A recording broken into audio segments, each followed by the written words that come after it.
Apakah yang menyebabkan antusiasme dan inisiatif seseorang itu menjadi begitu rendah? Biasanya karena seseorang sedang merasa lemah. Di dalam hatinya begitu banyak pergumulan, sehingga dia menjadi tidak berantusias menjalani hidup. Begitu juga tidak berinisiatif untuk memulai sesuatu.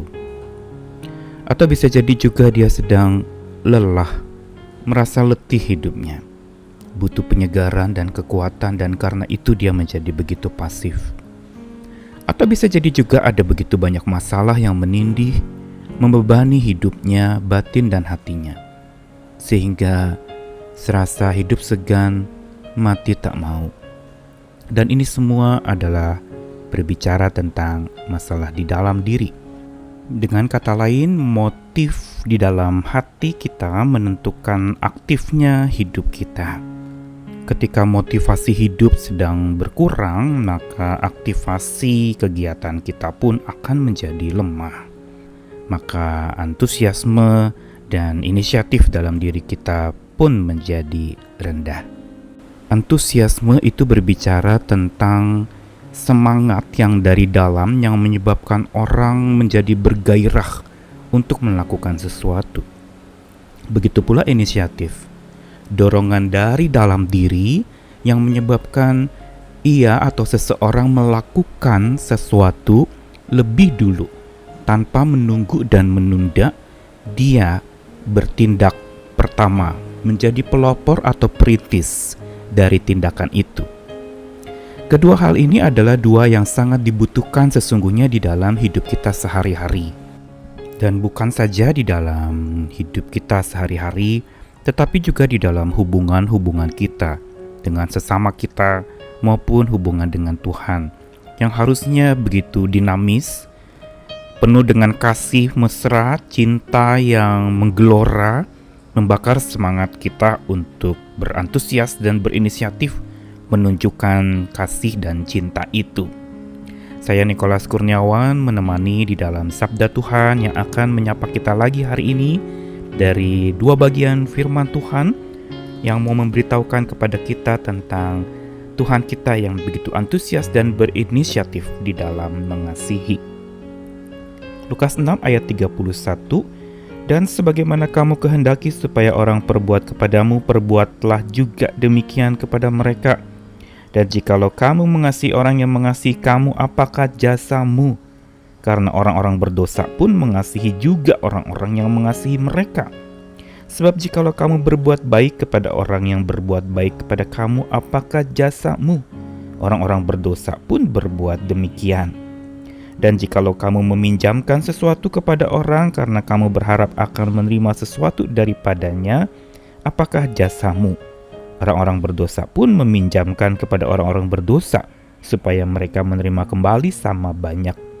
Tetapi kamu kasihilah musuhmu dan berbuatlah baik kepada mereka dan pinjamkan dengan tidak mengharapkan balasan. Maka upahmu akan besar dan kamu akan menjadi anak-anak Allah yang Maha Tinggi, sebab Ia baik terhadap orang-orang yang tidak tahu berterima kasih dan terhadap orang-orang jahat. Hendaklah kamu murah hati, sama seperti Bapamu adalah murah hati. Lalu satu ayat terakhir dari 1 Yohanes pasal 4, ayat yang ke-19, kita mengasihi karena Allah lebih dahulu mengasihi kita. Bacaan di dalam Lukas pasal 6 ayat 31 yang sering disebut adalah aturan emas atau kaidah kencana atau golden rule, yang mengatakan bahwa sebagaimana kamu kehendaki supaya orang berbuat kepadamu, perbuatlah juga demikian kepada mereka.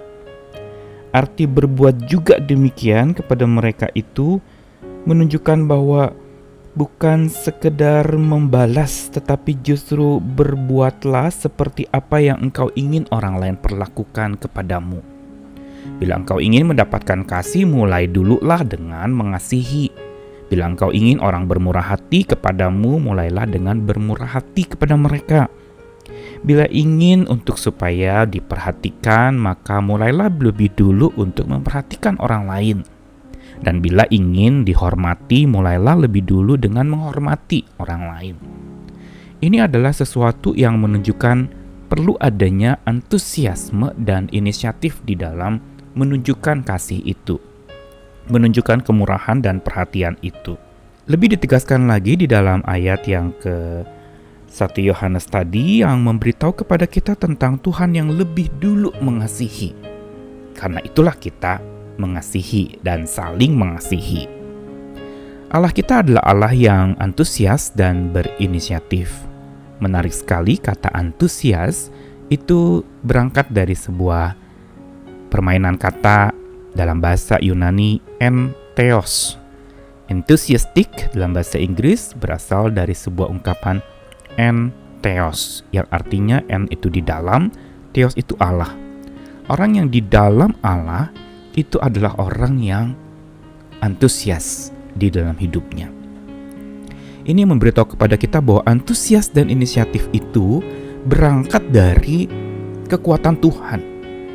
Kalau dengan kekuatan diri kita sendiri mungkin kita bisa rendah antusiasnya, kita bisa rendah dalam berinisiatif.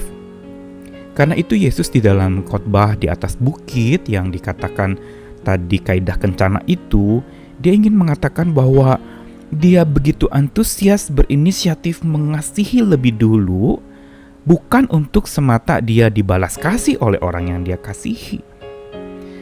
Dia berinisiatif dan berantusias mengasihi karena memang dia adalah kasih. Dan ini yang menyebabkan orang lalu kemudian mengasihi dia. Tetapi Tuhan antusias berinisiatif mengasihi juga bukan dia bergegas dengan gegabah dan bertindak tanpa arah.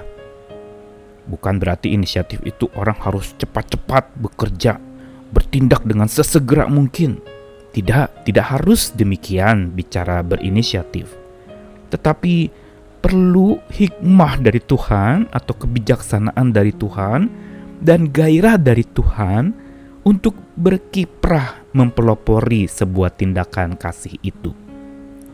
Inilah sebenarnya sifat atau karakteristik kasih agape, yaitu kasih yang dalam, kasih yang penuh pengorbanan, kasih yang tidak mengharapkan balasan, kasih yang dipelopori, dimulai lebih dulu dari kita yang mengasihi, bukan kasih yang menanti orang mengasihi dulu baru kita mengasihi.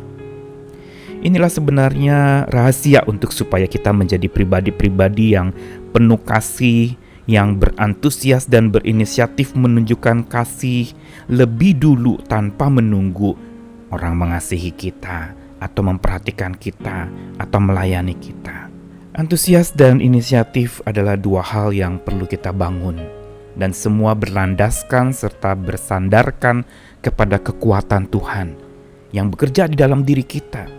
Karena itu hari ini ketika kita sedang merasa antusias kita begitu rendah, inisiatif kita begitu lemah, datanglah kepada Tuhan, Allah kita yang penuh dengan kuasa.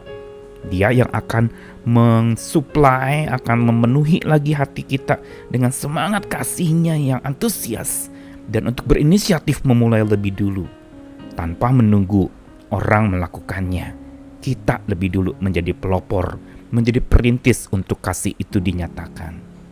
Marilah di tengah-tengah kondisi yang memang serba sulit untuk diprediksi dengan berbagai macam pergumulan yang mungkin sedang menindih hidup kita, tetaplah terus mengasihi dengan antusias dan berinisiatif. Jangan menunggu dan menunda, lakukanlah dengan semangat yang tinggi, minta Tuhan karuniakan itu dalam hati, motif kita diperbaiki, dan aktif kita pun akan menjadi lebih baik lagi. Begitu juga inisiatif yang ada dalam diri kita. Mohonkanlah kepada Tuhan supaya kita berinisiatif untuk keluar dari segala pergumulan hidup kita, menuju kepada sebuah kehidupan yang diperbaharui, kehidupan yang dikuatkan untuk lalu kemudian membaharui dan menguatkan sesama kita yang juga punya banyak pergumulan. Marilah kita ciptakan sebuah semangat antusiasme dan inisiatif dalam diri untuk tetap mengasihi di tengah-tengah kondisi yang serba defisit kasih. Tuhan memberi kekuatan kepada kita semua. Amin.